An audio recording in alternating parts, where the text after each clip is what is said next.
And now for the wash. All the paint's completely dried on him.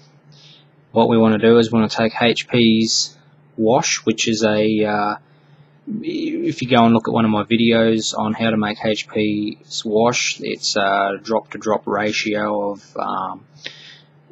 of waterproof drawing inks, some flow mediums, and water. Pretty basic, but it works really well. I found this is really good.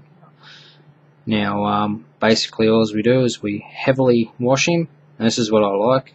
You just pile it on, and you just watch this wash just starts finding its capillary action. It just goes straight for all the little crannies and all the crevices and nooks and crannies, and gives a very convincing shadowy look for this scale. Now, I've tried this wash for 28mm. It's not as convincing. It really only works well with this such small scale, from what I found. Maybe I could muck around with the ratios and get it better. I'm sure that's probably all it is, but for the 15mm scale, this is just perfect, this ratio that I use. And that's that. Make sure you get not overdone, but get enough on the helmet so it gets down and gives that convincing dark ring around his around the rim of his helmet. You can see how that wash is it's amazing. It just finds all the gaps and just gets better and better as it dries. Now we're going to let him dry, and we will be back. Hey guys, we're back, and now you've let him the wash dry on him. Now it's basically we go back over and we layer the original colours, the original base coat colours back onto him. So starting with the German camo pale brown, what we do is we hit the raised bits,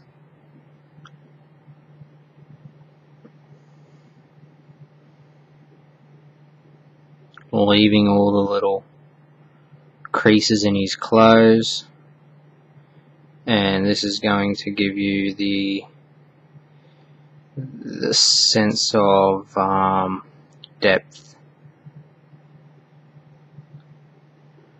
A lot of people dry brush, which is fine. That's fine, but it's just not the technique that that I go with. I like to layer the colours back into him.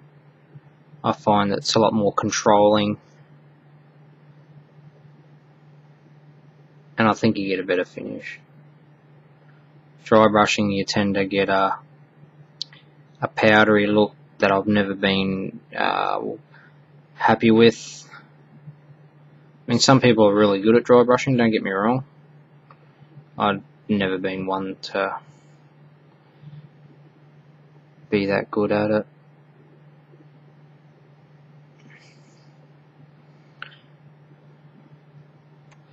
So as you can see, we just start layering let's get this to focus. We're just getting the original colours back into him, just leaving the crevices and nooks and crannies.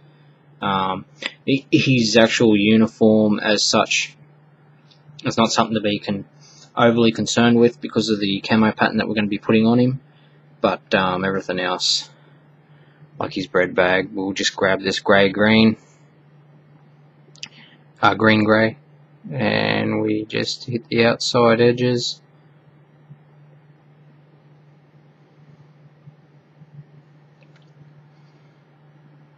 Just like that. This bloody...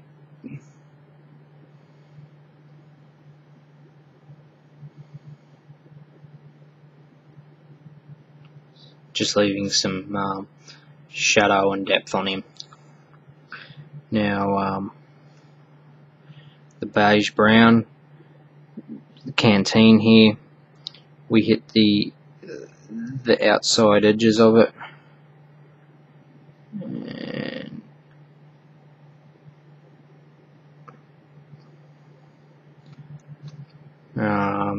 get your beige brown again, get his little backpack up here.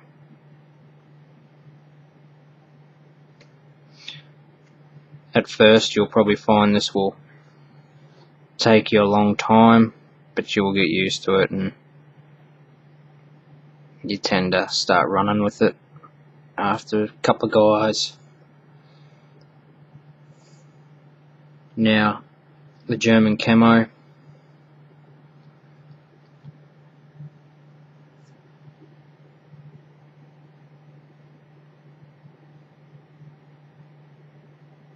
German camo beige.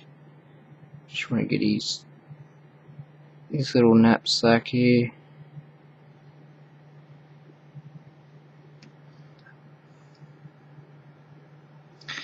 And now German grey. This isn't overly important, the German grey. Just get a little bit of it. Like so. Now with that, I'm going to grab our green grey. Just give this a little bit of a highlight, this gas canister.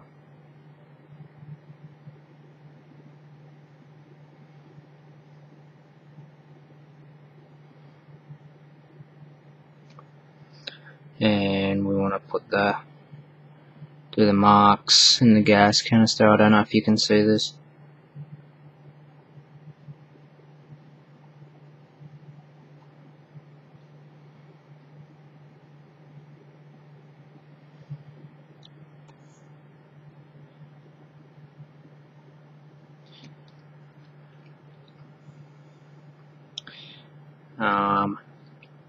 Just going to get him a bit more of that green grey. Now by looking at this, I'm not going to worry about it now, but I would tend to go back in over that bread bag and give it a little bit more of drop or two more of wash on it, get it really standing out, but that's fine, it'll be fine. With your German camo, don't forget, get the gun holster, just the very tip of it up in the back there, and just in there, give it that sense of depth. Now his helmet. Now we want to get the top of his helmet with the German field grey.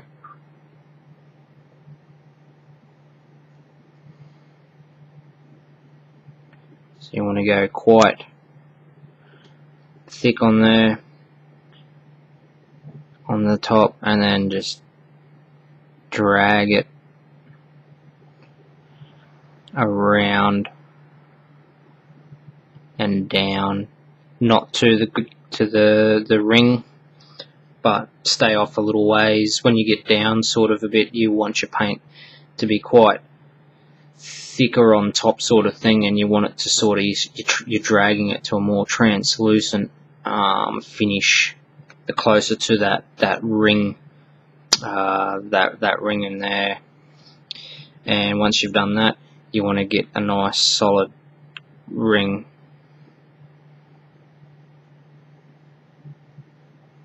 of the German grey, field grey, back in and around his helmet.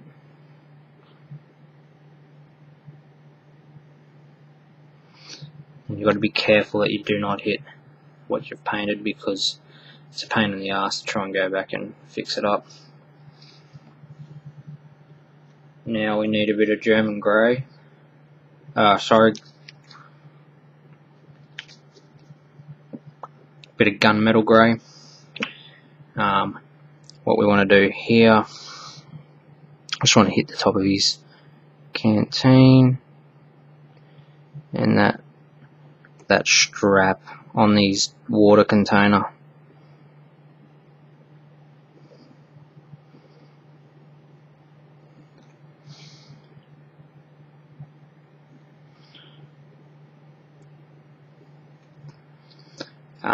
Also, I want to hit, got a bit of black paint here, I want to get that strap on his entrenching tool.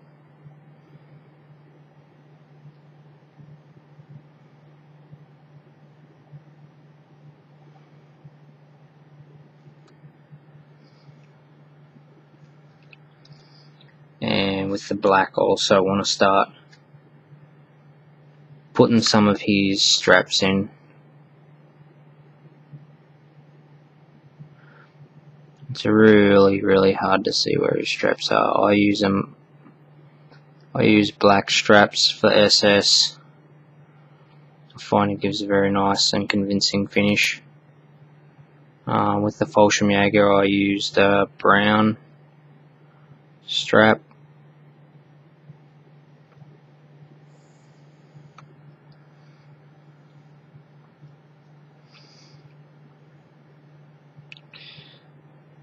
And that's that.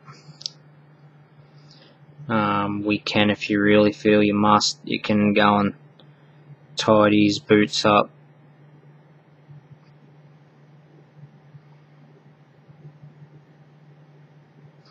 I like to just tidy the figure up with the black before the camo, that way I can get a sense of an overall finish on where the camo starts and continues and so on and so forth. So that's pretty much his highlighting and few layers done. Now we're going to add the camo. We'll be back.